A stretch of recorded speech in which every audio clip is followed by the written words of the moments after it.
come from the United States, we would call it a hop. This is distinctly different from a ball, where formal attire would be required, invitations would be required, and you would not dance with or talk to someone that you were not introduced to beforehand. This evening is going to be fun and a casual chance for you to meet new people. Gentlemen, the dances were very important, especially on the frontier, because if you wanted to meet the person who might become your spouse, you had to go to the dances. There are accounts of soldiers dancing with each other in the barracks to gain practice so that they would not be embarrassed when the dance started. If there's any question about which role you were playing when you were dancing with the other soldiers in the barracks, the soldiers who were dancing the ladies' part would tie a handkerchief around their arm, or they would put their hat on backwards. When I see the young folks wearing their hat on backwards, I know that they're interested in learning how to dance. We're going to just try to have a lot of fun tonight.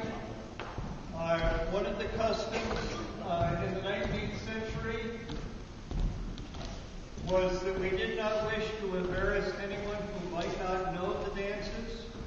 So each dance will be instructed prior to the dance commencing. Sergeant Shermer and I will be your preceptors this evening. We will be providing dance instruction, dance guidance, answering dance questions, and if necessary, we will be providing all of you inappropriate language that's required this evening. And that's our responsibility, so you're not required to do anything that would be embarrassing to the ladies. We will start with what started every dance, and that is the Grand March. This is the opportunity for the ladies to show off their finery, because they probably have a new dress, and so it's a chance for everyone to see who you came with and what you're wearing this evening, so that it's very exciting. Gentlemen, I would like to remind you that it is very inappropriate for any gentleman to remain seated as long as there is a lady who is desirous of a dance. Gentlemen, it is your responsibility, if there's a lady seated, that you go and inquire if she would like to dance, so that no lady is left out of any of the dances. Jason, I'm shy and bashful. Is that all understood? There's going to be a whole series of rules that we will provide you with as the evening progresses. But first off, we will start with the Grand March. Gentlemen, if you will watch me, I will teach you the steps for the Grand March. One of the things that we will do throughout the evening is we will be teaching the gentlemen how to do the dance, because it is presumed that the ladies already know. Okay, gentlemen, the step for the Grand March is quite involved. If you'll watch me, I will demonstrate it.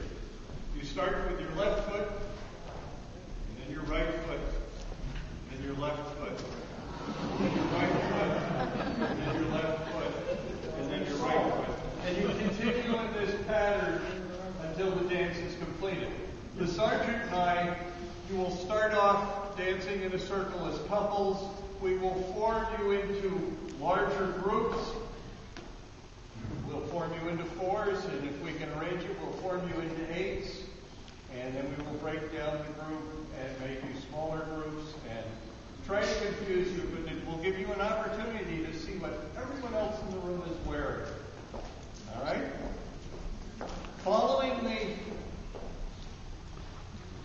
Grand March the custom is the first waltz, and I will also provide instruction for the first waltz.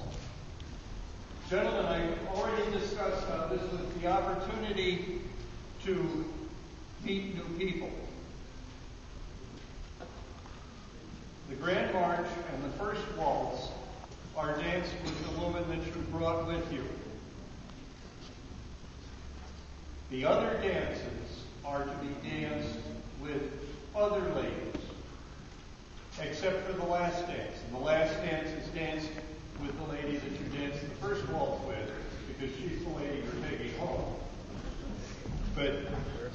if you dance more than these first couple of dances with one lady, you will be making a public announcement that you believe that this lady is so homely that no one else in the room will ask her to dance. So it is your obligation, if you brought a lady, to make certain that her dance card is occupied. It's your obligation to make sure that you're dancing with all of the other unaccompanied ladies or the ladies who are not dancing. So it becomes easy for the gentleman. He doesn't have time to worry about anything else. The ladies will keep us up to date on the gossip and other similar things. But it's important, gentlemen, that you take the lead in making certain the ladies are dancing. And remember, you're not dancing with the ladies you brought more than the first times or the last dance. Because I have yet to see anyone in the room that I would even remotely consider home. So we're doing pretty well. Except for maybe a cavalry number two. Ladies and gentlemen, please take your partners for the Grand March and come to me. There's one detail we left out.